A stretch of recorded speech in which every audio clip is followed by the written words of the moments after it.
politics industry, how political innovation can break partisan gridlock and save our democracy. Let me share with everyone how our call tonight is going to work. I'm going to introduce our guest and ask her the first few questions, and then we're going to turn to your questions.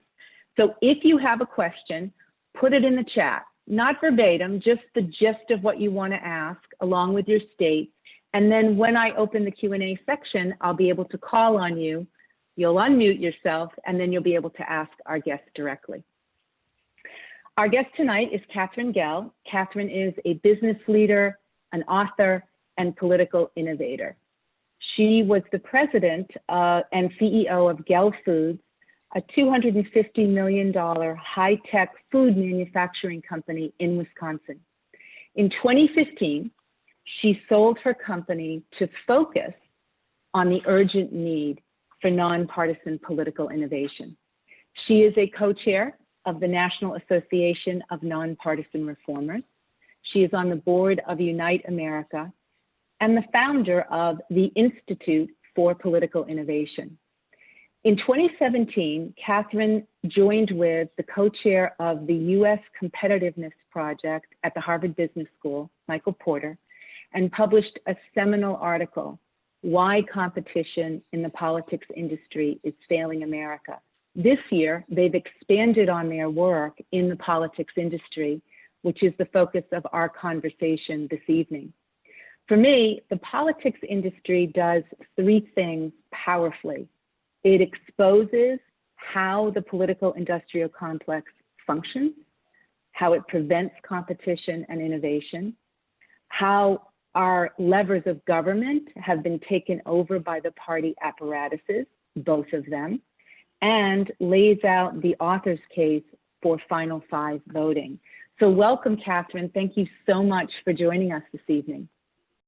Cathy, I'm so happy to be here. I'm thrilled to see all the people who have joined. I see several names I know, so hi to all of you as well. Great, great.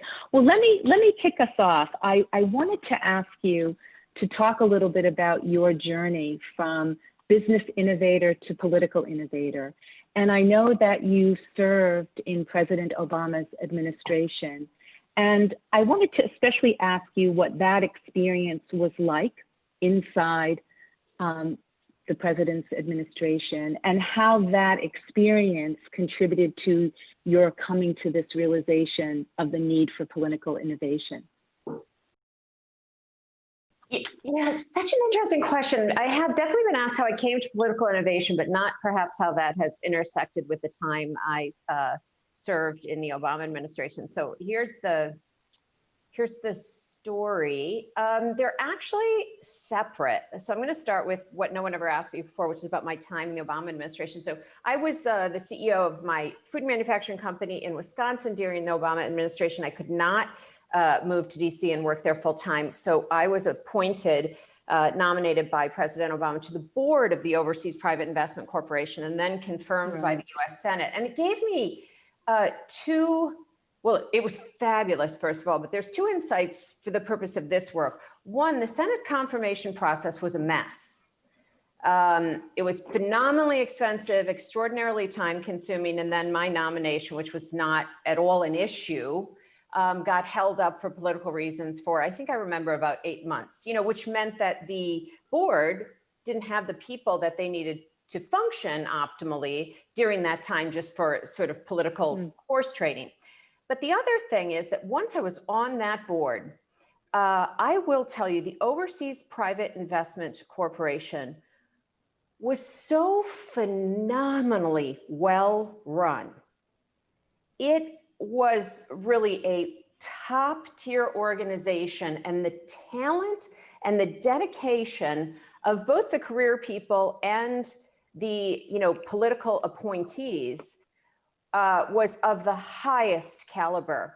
And I felt at the time that it was really interesting, the disconnect between this high delivery organization that was part of the government as compared to how we functioned in the political policymaking space. So when our organization needed to get more funding working with Congress, then that was a mess.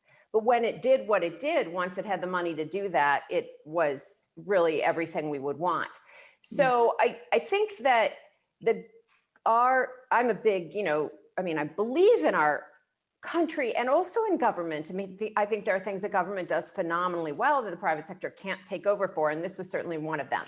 Now, when I juxtapose that with how the political system functions, that is, another story entirely. And the quick story on how I went from being a business executive to really wanting to change this political system goes right through my business, which is to say, I originally developed politics industry theory, which is the basis for all this work, when I was doing my own company strategy back in 2013. I was trying to figure out, essentially, how do we sell more cheese sauce? How do I grow my company, which was about $250 million in sales, 350 people? How do I grow this company? And it's all a story of how do I make my customers happy? And while I was doing that, in the back of my mind, this side was sort of cheese sauce, Wisconsin dairy products, and this side was political system. And I was saying, hey, how come for me to do well in my business, I have to serve my customers well, and the politics industry doesn't? Meaning Congress doesn't have to make their customers happy. 90% of people are dissatisfied, but they seem to be doing better than ever in terms of power and revenue of their whole industry. And then the second thing was said, and if I don't do well by my customers, there'll be new competition who will take my customers' business from me. And yet I said, oh, geez, that never happens in politics. No matter how dissatisfied we are, we still have the same two competitors. And so I realized at that time that politics completely lacked healthy competition. And that was the beginning of this work to say, how can we restore the connection that we have in most industries, which is if customers do well, the companies do well. And if customers don't do well, companies don't do well. How can we make it that the parties, the politicians, the elected officials do well only if the public interest, the people of the United States of America are also doing well? And that's fundamentally what we need to deliver. So that's, all the way from there to here. Terrific. Thank you for that.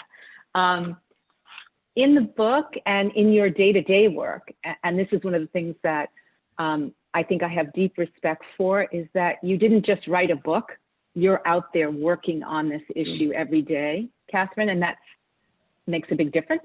But in the book, you advocate for a Final Five system, nonpartisan elections, top 5 vote getters go on to the fall, and ranked choice voting is used. Could you share with us sort of the top note reasons why you believe this is the star political innovation that could really move the needle in the way that you were just describing?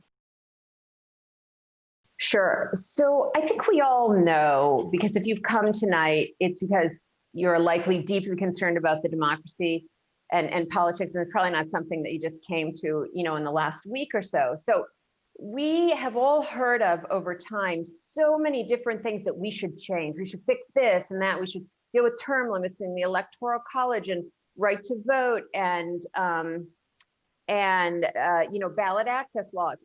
And so many of these things are important.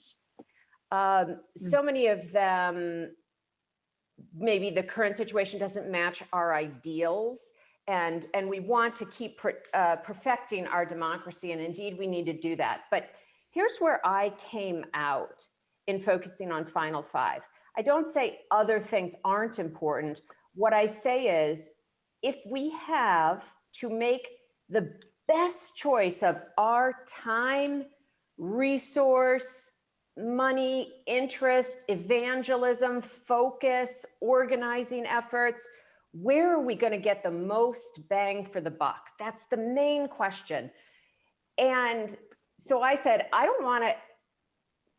it was clear, we don't want to recommend out of our theory things that would be theoretically powerful, but we could never get them done.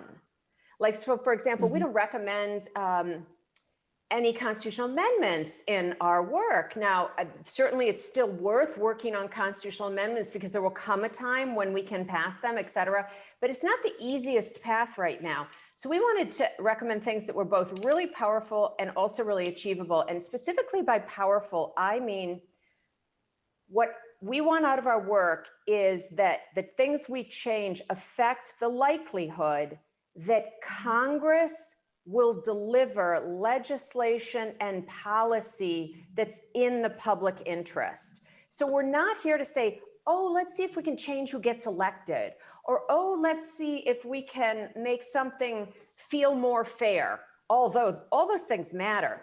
We're here because we want to say what people really want is results for their families, and and to believe that the country is headed in the right direction. So therefore, we come at final five voting because I think there's two things we're really missing there's three things we're really missing in our political industry, which is we don't get results, we don't get any innovation, and there's no accountability for not getting results. So how can we get results and hold politicians accountable? And the first thing is we need to get rid of party primaries, because party-controlled primaries push people to the right and push people to the left, and they make it impossible when the Congress people in the House and Senate are in Washington, D.C. to take a vote for yes on a compromise, because both sides know they're going to lose in their next party primary. So ping, that one single structure virtually renders impossible any working across the aisle and voting yes on these solutions. The second thing is we need, and that will help us get results. But then we need competition. We need people who are elected to feel that if they don't get the results they campaigned on, that someone else could come in and take those positions and also those party revenues, for example, away from them and their party. And for that, we need more competitors. And the only way to get more competitors is to have ranked choice voting, because if you don't, and I'm happy to take questions later of the details of ranked choice voting, if you don't, you'll always have a spoiler effect to new competition. So we'll have an anti-competitive duopoly. So in sum, final five voting, which if you've read the book, you will see that is the premier solution, is top five open primaries plus ranked choice voting in the general elections. If we implement that, we create the connection between the public officials acting in the public interest and the likelihood they're going to get reelected, and we connect those things. And then we create new competition if they don't do those things. And that's the key. And we can do that across the states, and it's happening already. So it's super exciting. Thanks, Catherine. Let me ask you a question about one of the things that's emerging over these last several years. Actually, it's been emerging over decades, but really we're seeing something very persistent, is that in the face of the terrible partisanship, the dysfunction in our government, the lack of faith that our government can come up with genuine answers to the devastating, in some cases, circumstances that we're facing, there's a new community of voters that's emerged. Independent voters. 40% of Americans are now choosing not to affiliate with a party. Independent voting just did a survey over the last several months in the midst of the pandemic, asking independent voters a whole range of questions, including why they persist in being independent. Because in some states that means you can't vote in the primaries, and a whole host of other ways and other barriers. What we found, the top two answers were, the number one answer is because I want to vote for the person, not the party. The second most popular answer was the parties are corrupt. So my question to you is to ask you how you see this community of voters as a force to drive political innovation in the country. What's going to drive political innovation is people from outside the system. So I don't think that, although we work hard to get support from legislators and those in the existing system, and by the way, we're most likely to get support from former elected officials, because then they like to tell the truth about how it was when they were there. But for the same reasons that Gridlock is incented now, not telling the truth about how rotten the system is also, sort of one of the things you have to do to currently keep your job. So the innovation starts with people who choose to spend their Sunday night on a call like this, thinking about how things could be different. And then a subset of these people will alter the way they spend their time in the next week, months, and years. And when enough people alter their time to be spending it on these innovations, which is to say, getting Final Five voting on the ballot or getting Final Five voting in front of the state legislature, really, that's how it adds up to that you win and that the system is changed and then that the results are changed.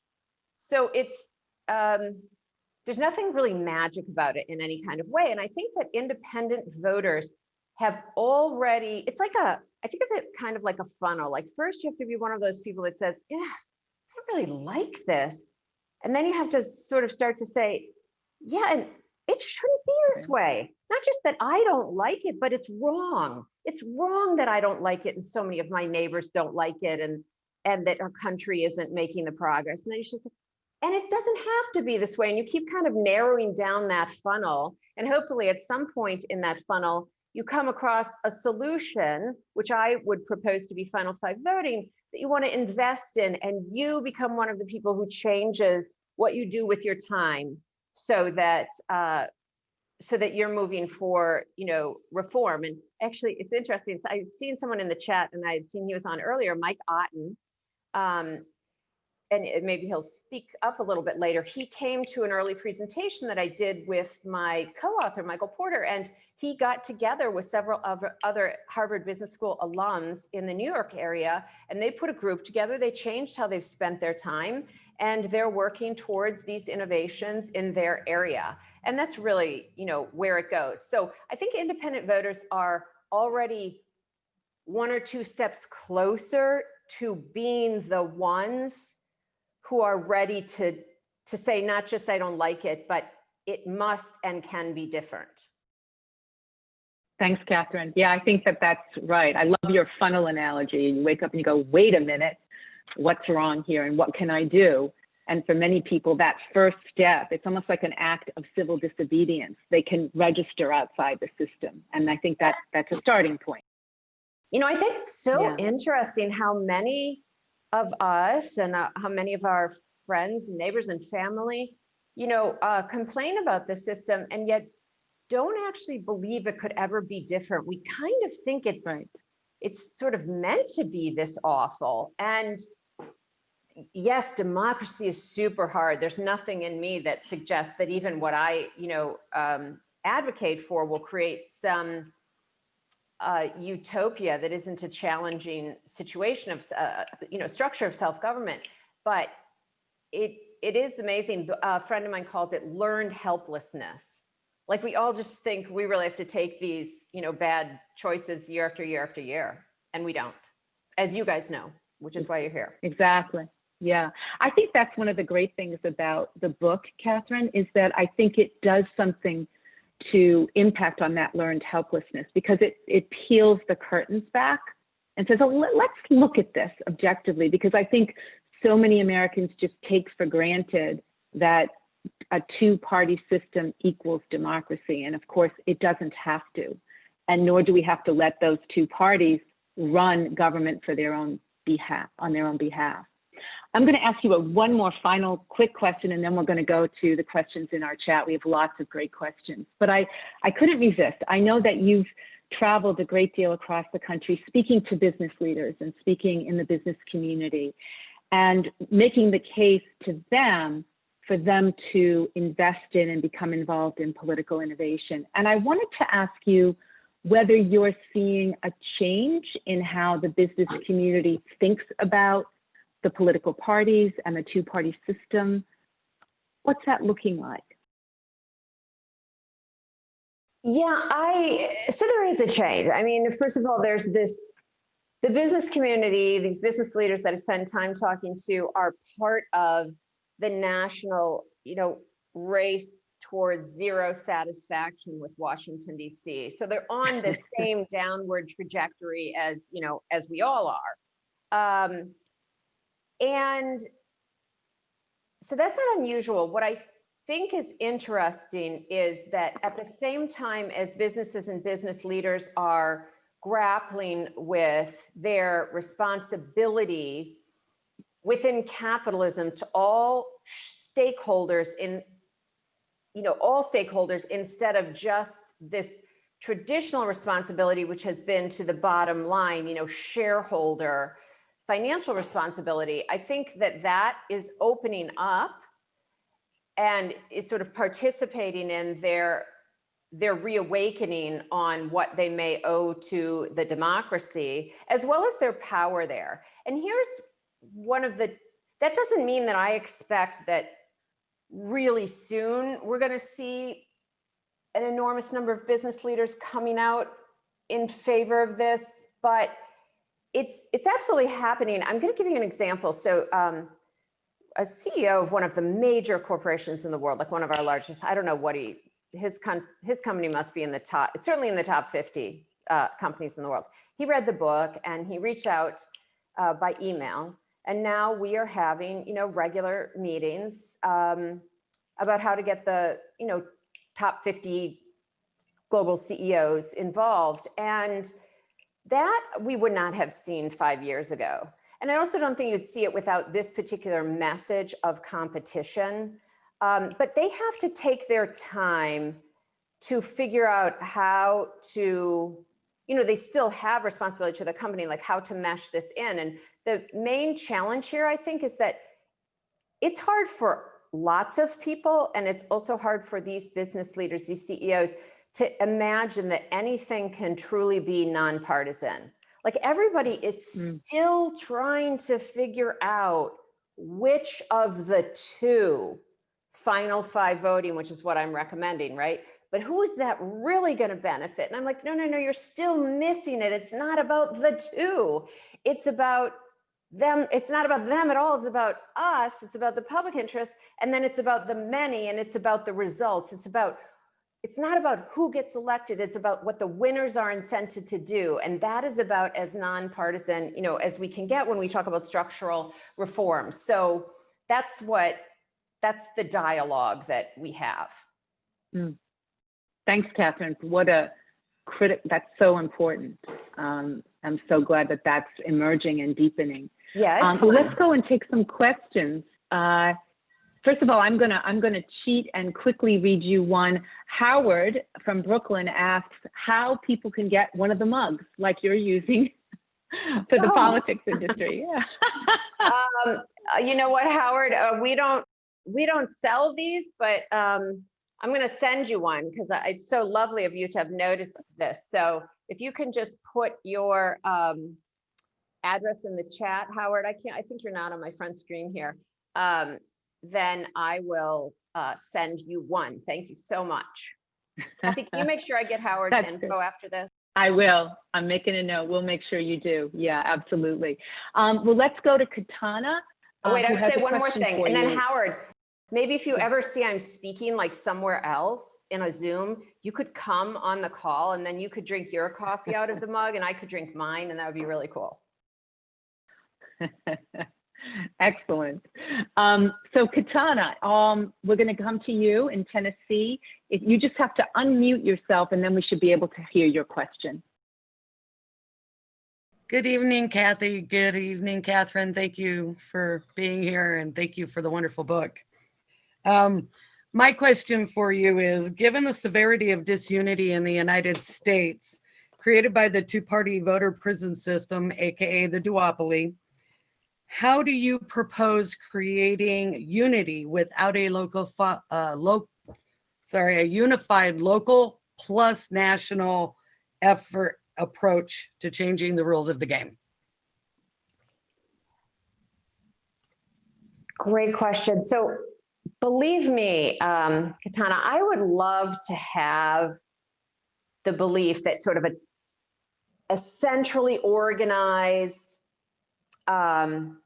controlled, perfect, shall we say, organization could come together at at the top at a national level and really push this everywhere.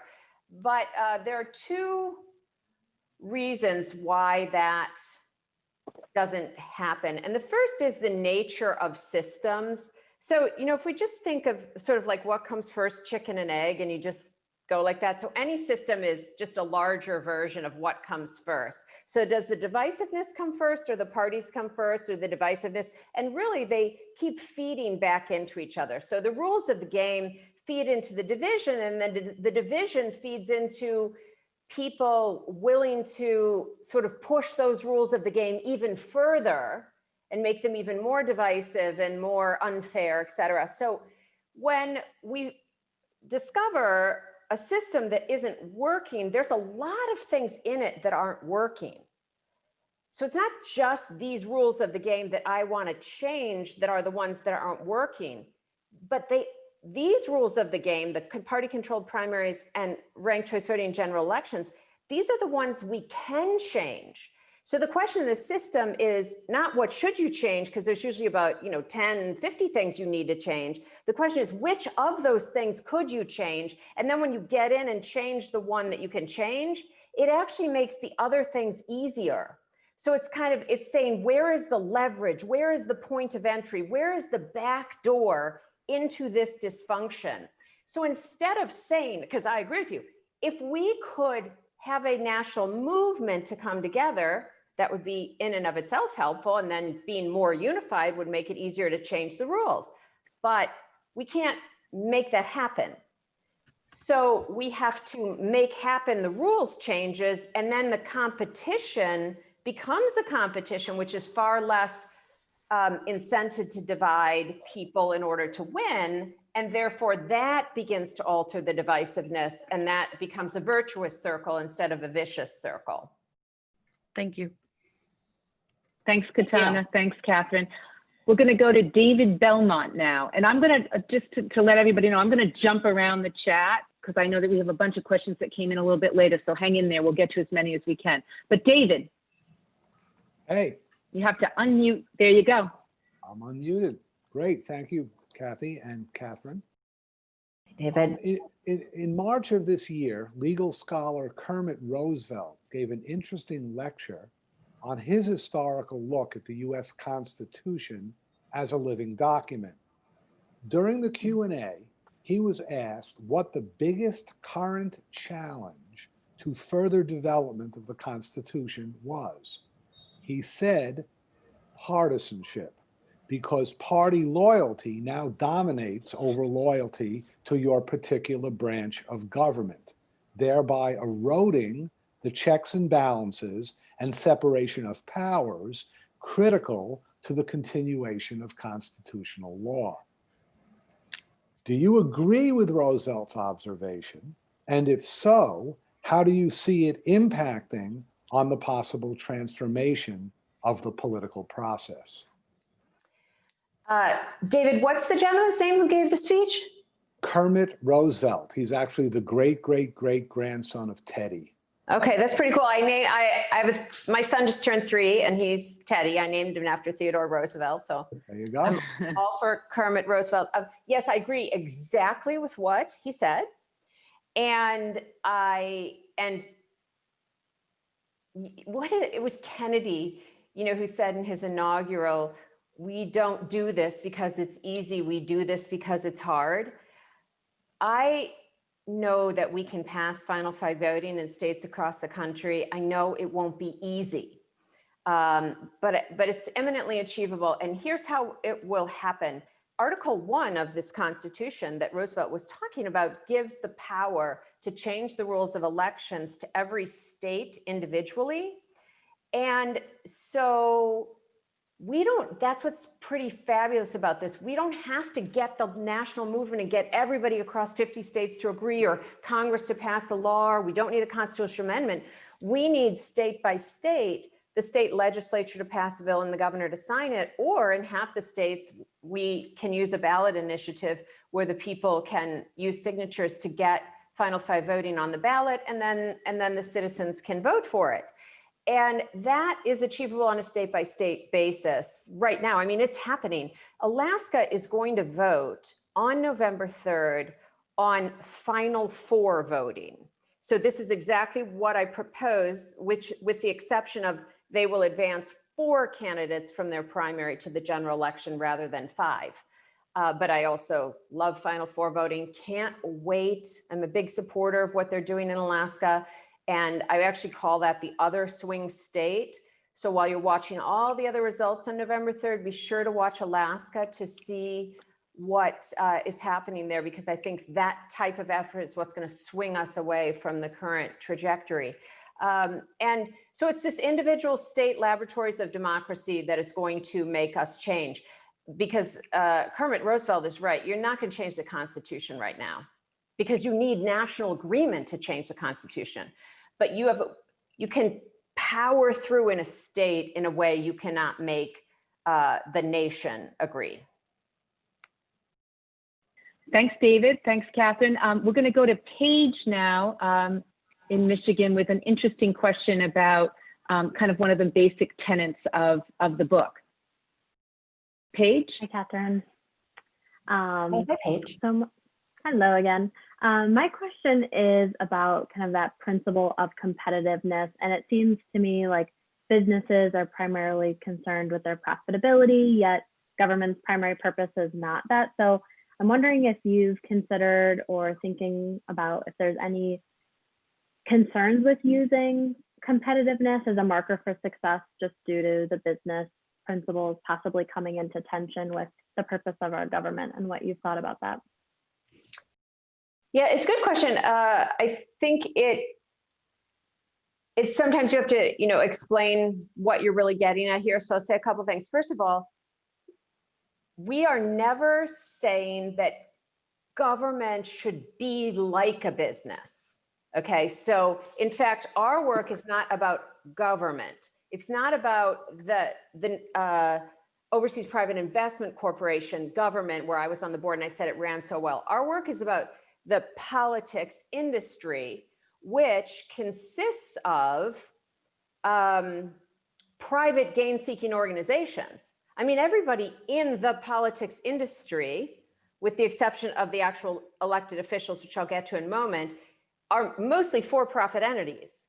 So the media, the consultants, the pollsters, the fundraising entities, all those people have businesses and they're making money. So their livelihood is all commercial. They're not the players that are driving the activity in the industry of how to get people elected and how to defeat other people, and then how to fight for the legislation, including like the lobbyists and everybody that's involved in interacting with elected officials in Congress. They're all paid. Okay, so we're not saying here that profit in any way is bad either. I mean, it's part of what capitalism is, and I believe in free markets. I want to see a free market politics where what it takes to be successful, what it takes to make that profit is by getting good results out of Congress for the public interest, not getting results out of Congress or a gridlock that benefits only certain special interests or donors or party-controlled primary voters. So as long as we align profit with the right, that you get that profit by doing what needs doing for the right customers, then there's absolutely no problem. And that's actually how we get innovation results and accountability in every other industry, and we can do it here. As far as then the politicians themselves, I mean, they get their salary, but I'm not saying that they are, doing the wrong thing for money. That's sort of not what the politics industry is about. They're competing, let's think of it, not to get money in the sense of what they're competing to do in their job. They're competing to get reelected. So they're competing for votes. So whether or not it's money or votes that their competition is about, it's still a competition, and human behavior is the same, which is you do what you need to do to win the competition that you're in. And we've just really honed that thinking in business. But it is what happens in every human endeavor. You do what you are incented to do and what you need to do to advance. So again, for the elected officials, we want to change what they need to do to advance to match what we need them to do for the country to advance and families, real people. Does that help, Paige? Thanks. Yeah, it does. Thank you. I appreciate that. And I definitely like fragmenting out the politics industry into actual candidates, people in elected office, and all of the other group that I think people oftentimes forget about. Yeah. Thanks. Great. Let's go to Evelyn in Massachusetts now. Evelyn, I think you just unmute. Hi, You're on. Catherine, I really liked your book. Thank you. I chair the Massachusetts Coalition of Independent Voters here, and we're on the phones talking to voters, very excited about the question 2, ranked choice voting. Yes on 2. Yes on 2. And I know it's not your full model, but if we win, what do you think the impact will be on Massachusetts and actually for the nation?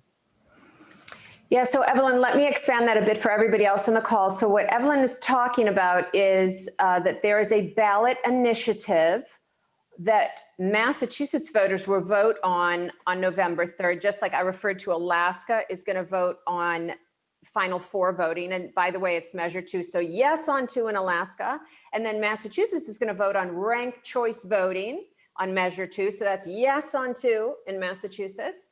And what Massachusetts is voting on is half of what I recommend as the optimal solution. So they're doing the ranked choice voting. They're not yet getting rid of party controlled primaries. But I mean, it's fabulous. I'm actually on the board of the Massachusetts effort. So I'm deeply involved there, a zillion times supportive. And you have a fabulous campaign manager there, Kara McCormick. So I think that similarly, as I said to Alaska, the case in Massachusetts is that these states that are making the effort to engage citizens across the state to, first of all, get the signatures to get it on the ballot, and then for the massive, voter education campaign that it is, which takes money, but it also just takes individual evangelism, and actually that's the best. This is a harbinger for good things, because that's precisely what it's going to take in every other state in the country to change the rules. So I said I'm watching Alaska, and I'm also watching Massachusetts. These are the two things that, I won't be able to switch to a channel that's going to tell me, and here's how the votes are coming in on this ballot initiative in, Massachusetts.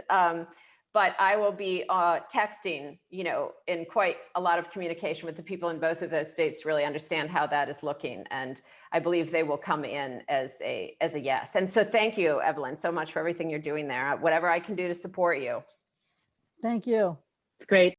Thanks, Evelyn. Of course, the other state that a lot of us have our eye on is Florida, where nonpartisan top 2 primaries is on the ballot there, and they're involved in a very, very intense fight. So there's lots of reforms to look at and where we land. But I think you're right about there being. Go ahead, Catherine. Well, mea culpa to me for not mentioning Florida then as well, because that's like another piece of this puzzle. And what I will hope is that, Florida comes back later and moves for ranked choice voting in addition to their open primaries. And I'll hope that Massachusetts comes back later and adds in an open top 5 primaries element. And you can re-engage the same people who really want to say, let's reform this system top to bottom. So it's great.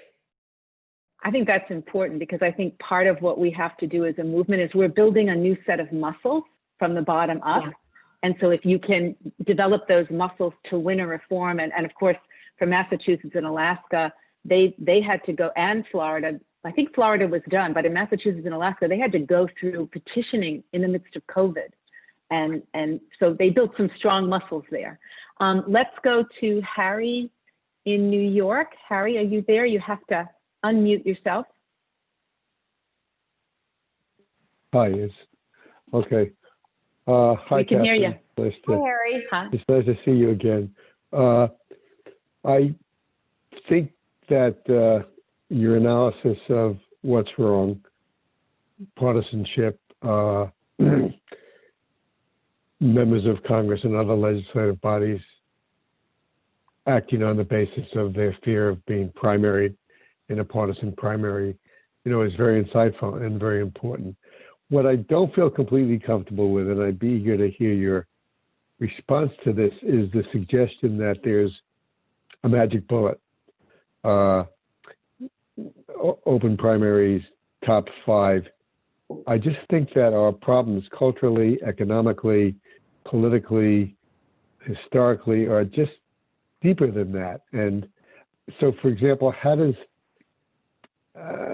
I'm sure that a less partisan system would make it more possible to address problems like police brutality, systemic racism, and so forth, because I think partisanship reinforces all of that. On the other hand, I just am concerned that it not so much misleads, but for people like me who are 76 and have been hearing a lot about solutions for a long time, this is the solution, that's the solution, and here we are in a bigger mess than we've ever been in. So I'm just a little bit concerned about the suggestion that this is the magic bullet from which all else will follow. Totally legitimate. Okay, 2 comments. First, there's definitely no magic bullet, and not just because there are multiple bullets, as in multiple problems, multiple things we're going to have to address over time, but in part because magic bullets suggest that, after you get it off, in its right direction, however this works, then you would really have a utopia. And I mentioned this a little bit before, and I'll expand on it now. Winston Churchill said, democracy is the worst form of government out there, except when compared to all the others. And meaning government, self-government is really hard. So what I think is that right now in our democracy, we have, it's messy, it's hard, and we have bad results to show for it. I think that with final 5 voting, combined with its ancillary benefits and other things, we can have a democracy that is messy, hard, and with some good results to show for all of that. But we will still have this democracy, Churchill describes, and that is, the way it's going to work. And that will be messy, hard, and good results is utopia for democracy. So in that sense, I want to downplay any aspect of magic bullet as if it leads people to think that I have a misunderstanding of what's really, possible. But the second comment, which gets more at the heart of your question, is, there's so many problems, and some of them are contextual and cultural and all-encompassing and date from the founding of our country, and how do we get at those? And here's where I go back to a core tenet of strategy and business, and I'll quote my co-founder, Michael Porter: strategy is about choosing what not to do. So while I know that a sufficient number of us must get involved to pass final 5 voting, because unless we connect re-election with doing what needs doing and create new competition in the event that the politicians still don't listen to us, then we'll never fix any of the other things. But I also definitely don't suggest that every single person should make final 5 voting their top priority, because there are other things, there are other huge problems that need to be fixed in the country and addressed, and lots of other people have agency and passion and leadership around those problems. I think you mentioned police brutality, or you mentioned a few problems, and each one of them was saying to me, yes, people need to be working on those problems as well. And as we work in parallel, if we then change these incentives and the policy people on some of these intractable problems are right there to now give to elected officials with new freedom to actually solve problems in a less partisan way, then, that comes together for results. And it will be imperfect, but my fight right now is to get enough people to focus enough attention on Final Five to make it a piece of the solution. Because here's what I can tell you. We definitely shouldn't do Final Five by itself. Everybody should pay attention to issues as well. But unless we also do Final Five, we can have as many great policy ideas as we want, as many, improvements to things that have support of 75% of the country, and Congress will still do nothing about them. So this is a necessary but not sufficient piece of the puzzle, and Americans have got to put their effort to the wheel in multiple areas. Thank you, Harry. Thank you. Thank you both. Let's go to Patrick in Arizona. Thank you, Kathy. Good to meet you, Catherine. Patrick. Can you hear me? Can you hear Yeah. me okay? Okay, great. Originally, your book was, or actually the Harvard Business Review article was recommended to me by a very successful entrepreneur, is a good friend of mine. And so he naturally found the business argument as applied to the political system, about which he also has great interest, very relevant. And so it's kind of opened my eyes in your original argument a couple of years ago. So I really congratulate both of you for coming up with the analysis. So I worked on open primaries here in Arizona a few years back, been involved in other efforts of political reform in Arizona, and gets a little bit actually to the question that Harry asked a moment ago. In Arizona, we've tried a lot of political reforms.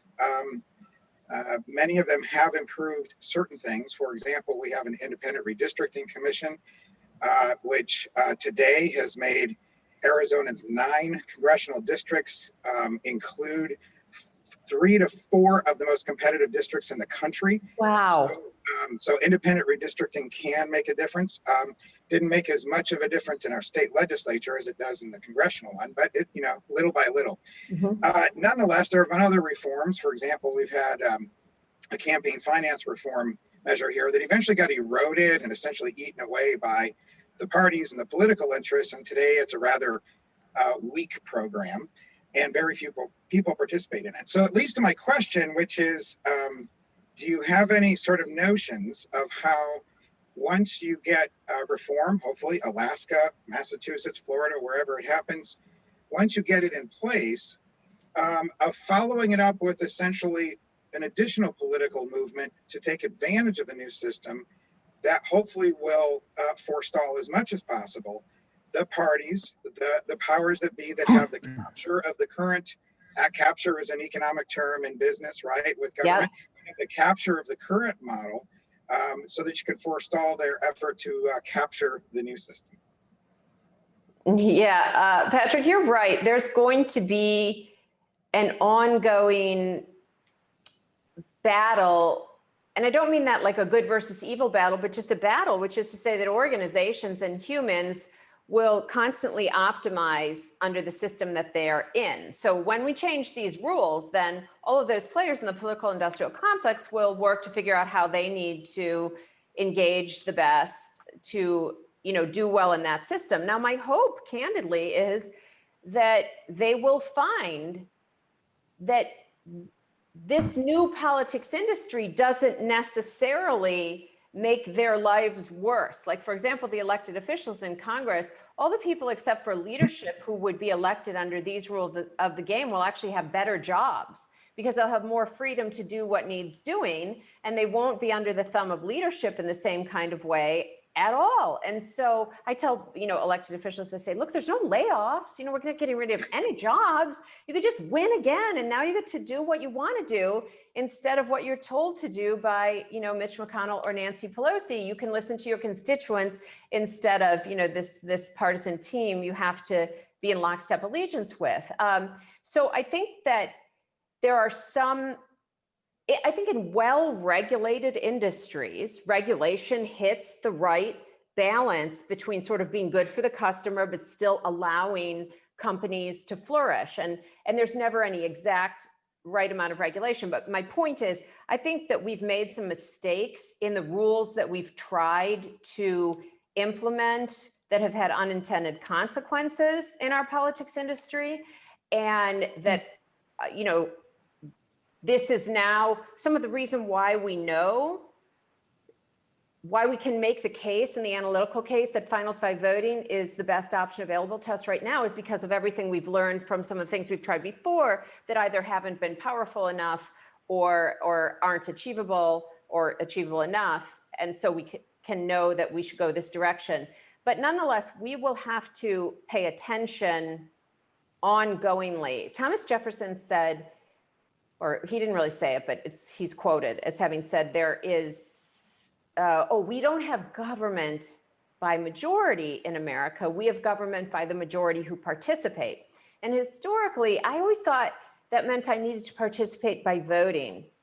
But I now know that it means we have to participate also in the design of the rules of the game, and not just the ones we might remake in this next decade, but we have to watch them then, so that we, you know, they don't get out of control. Although I think one of the things that the political scientists will be able to prove over time is that there will be natural cycles. So let's say we change these rules and we do get innovation, results in accountability, a rebirth of those things present in our government. People will naturally take their eye off of that for a while. They will, and there'll be a bit of a degradation and you'll have to come at it again. I think democracy and all of our organizations are living organisms really that way. But nonetheless, this is what we should do now. This is at the sweet spot now. And when I say sweet spot, the sweet spot of being powerful and achievable, the sweet spot of, another way of looking at it is it's doable and it's worth doing. And this is right in the bullseye of that. And so we go for it. Oh, that's great. Thank you very much. Patrick. Thanks, Patrick. Thanks for reading all that stuff, by the way. Let's go to Jane. Jane, are you still with us from North Dakota? You just have to hit unmute. I am right here. Hi, Jane. Great, Jane. I am fairly new to all of this, but so hopefully this will make sense. I'm a proud badass grandma from Fargo, North Dakota. Oh, I love you guys. Will you represent us on that stage a couple years ago? Those were the original badass grandmas. This Okay. is a offshoot in Fargo. As you probably know, measure number 3 in North Dakota was removed from the ballot by the North Dakota Supreme Court. Right. All elected members of the majority party, including the governor, signed an amicus brief urging the Supreme Court to take the measure off the ballot. To the surprise of many knowledgeable attorneys that they tossed it out. It included open primaries, majority winner in general elections, instant runoff, separation of power. So I'd like you to comment on the separation of power and the disintegration of it. This was based on 100-year-old technicality, nothing of substance, that tossed it out. Right. Yes. So again, for the whole group, so what Jane is talking about is an extraordinary effort in North Dakota, where a group of people that are the badass grandmas who started off a number of years ago and passed important reform using a ballot initiative in North Dakota came back this year, and they wanted to put on their ballot something very similar to what Alaska was doing, which included top 5 open primaries and ranked choice voting general election, which, you know, I was just over the moon happy about. And then it got thrown out, as Jane is saying, by a technicality and quite likely, you know, on a partisan basis. So when change, the political system is made in any state, it's usually, I would say, over the course of making these changes, they're completely partisan neutral. They're not a Trojan horse for hurting one party more or benefiting the other party more. They're neutral and they benefit outcomes and voters. But if one half of the duopoly has a lot more power in one state, then in that particular state, this could be seen as leveling the playing field. And although they can't understand that we're not talking about leveling the playing field between two, we're talking about, you know, just opening the whole thing up to open competition. the existing powers that be see change as a threat. And that's also very human, not to make them evil. That's just superhuman. So that happened in North Dakota, and we will see those kinds of partisan challenges around the country. And the way, there are certain ways to get around it. We've learned things already from what you guys have done in North Dakota that we'll implement to try to head that off at the pass in other states. But your specific question was, what do I think about separation of powers? I mean, look, that's a huge problem. And someone else mentioned it before. I mean, now the parties, and when I say the parties, I don't mean just the parties. I mean, each half of the political industrial complex, so the Republican half and the Democratic half, have really captured Congress, the presidency, and now our judicial branch as well. And it's a huge problem. And a lot of people are particularly right now, paying attention to this, quote, politicization of the courts. But what's also an enormous problem is what's happened in Congress with separation of powers, which is now Congress doesn't actually want to vote on anything because they have to get reelected. So they don't want to be on record for anything. So both sides are ceding all kinds of power from Congress to the executive branch. I can't say it just started in the Obama administration, but both the Obama and Trump administrations have really gone much further in executive orders, in part because the executive's frustrated with what Congress doesn't get done, but also because it allows Congress not to be on record for anything.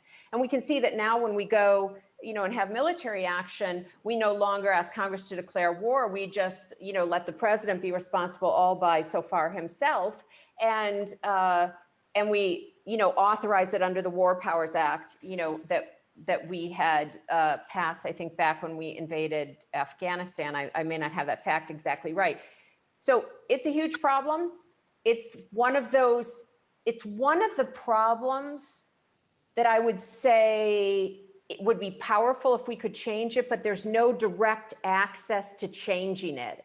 So again, if we get at what's powerful and what's achievable, stopping, getting away from this degradation of the separation of powers is powerful, but it's not achievable, as in there's no button to push, there's no legislation to pass, there's no something to do only about that.